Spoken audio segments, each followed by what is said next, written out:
We must fight them. It's a conspiracy. What the mainstream media says must be false. They are lying to us. They always lie to us. Take the red pill. We must fight them. It's a spiritual war.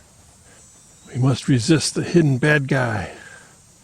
Q, 5G, disclosure, anti-vax, flat earth, New World Order, Matrix, the elites.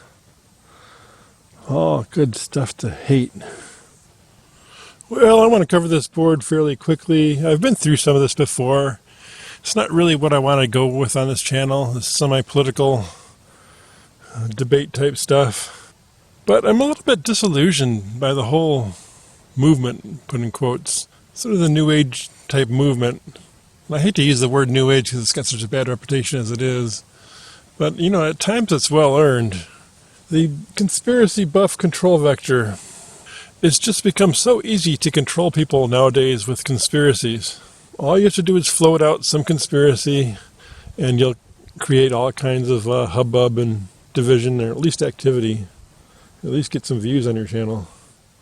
And so it goes around the echo chamber. It bounces around channel to channel and they all become the same thing, you know, and that's why the Q spread so badly. So many of my New Age people followed the Q line, lock, stock, and barrel. 5G, you know, is it really that bad? Is it, on the other hand, less power going into the air at higher frequencies, which is, at least physically, less of an impact, not more of an impact?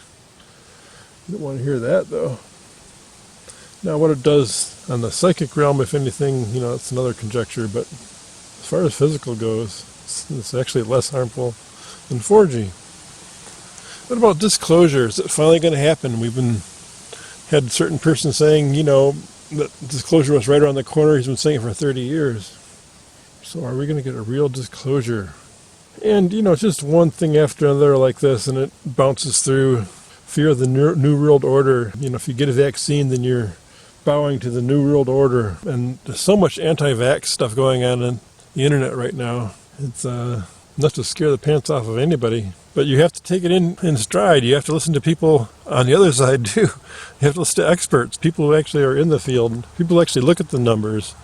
You know, not get one antidote that's one out of millions, or might have happened to the guy anyway. You give the shot to millions of people, then, you know, one of them is going to have a heart attack, even if it's a shot of nothing.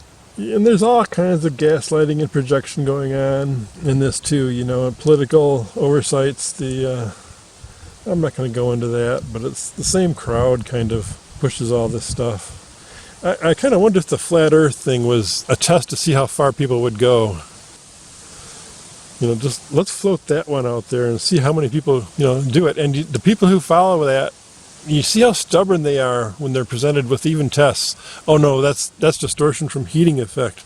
Well, you know, heat doesn't affect things that way. It ripples. It doesn't cause a curvature. It's just ridiculous things they'll go to, and they're sure. You know, they're sure.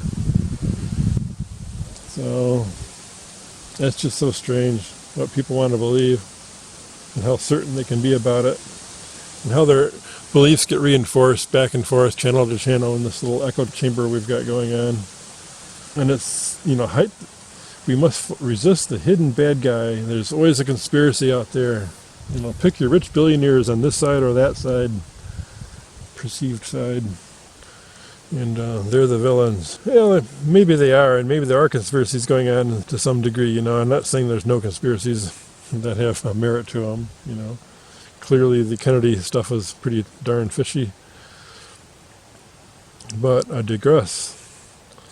You should at least bother and check the skeptics. If you're going to not get a vaccine because of stuff you saw on the internet, then you should at least go and see some skeptics. And there's a channel I just started watching, but I think they were showing a bunch of anti-vax stuff, and then they showed this one. I'm going to link to this video, and it was very good. They had a guy on, and he went through one by one, you know, went through the whole stack of allegations.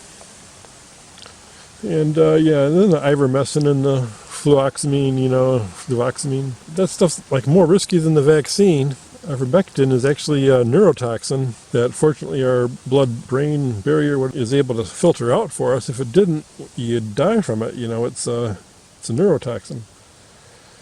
And it poisons the little worms in your body. That's what it's made for.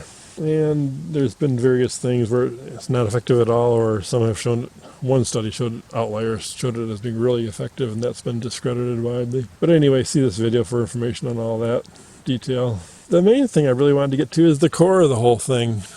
What does conspiracies, believing in endless conspiracies, do for you? Is it really making you more aware, or is it just making you more hateful and more negative towards the world, more negative towards everybody?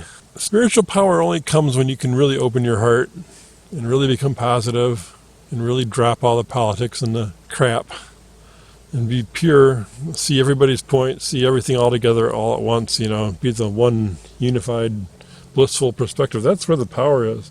So when they get you to fracture into all these little conspiracies and distrusting everybody around you, they're doing exactly what they want to do. They're stealing power from you.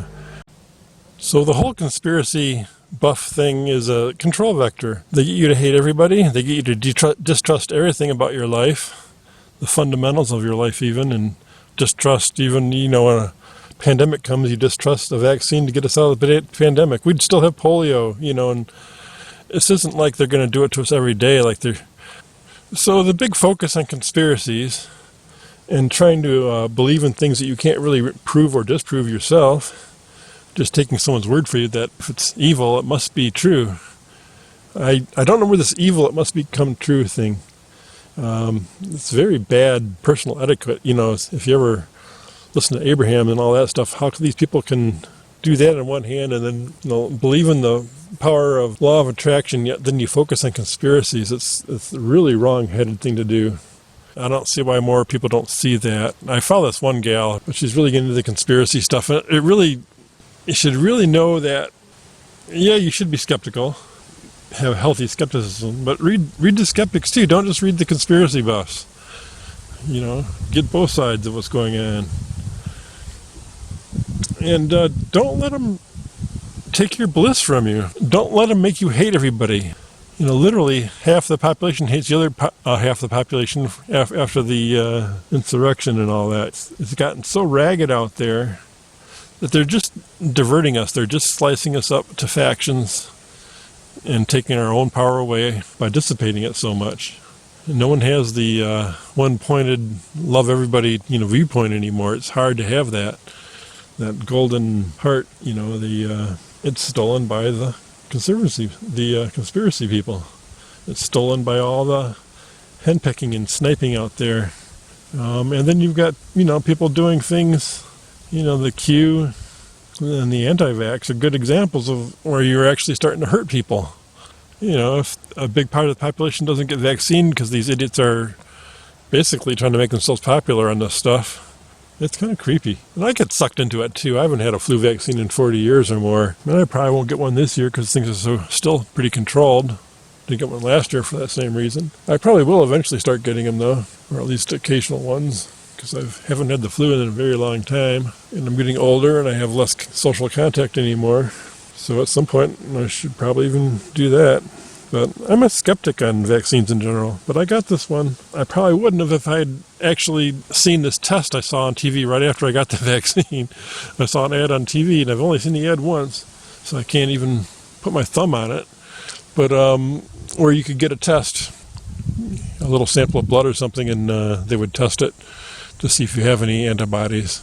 And if I could have had that test and proven that I had antibodies, then I would have skipped the vaccine. But not having that around or not thinking it was available, I went ahead and got the vaccine. I was kind of like muscled into it with my dad and everybody else.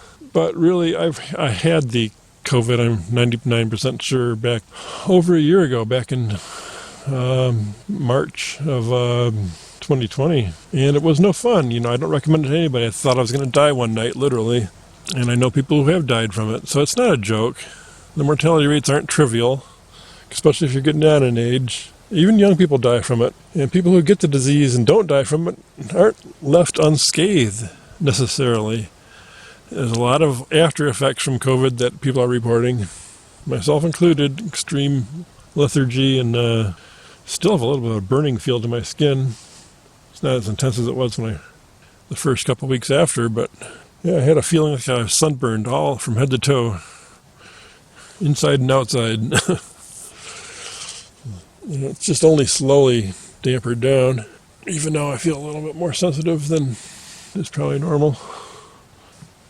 Don't let them steal your power. Be a careful consumer of conspiracies. If you can't prove it one way or another, then why invest so much energy into it? If you think you can find out some good answers, then go ahead and do your research, but don't just take one side for it. Read prominent people on both sides' view. Don't let them steal your power. It's a control vector.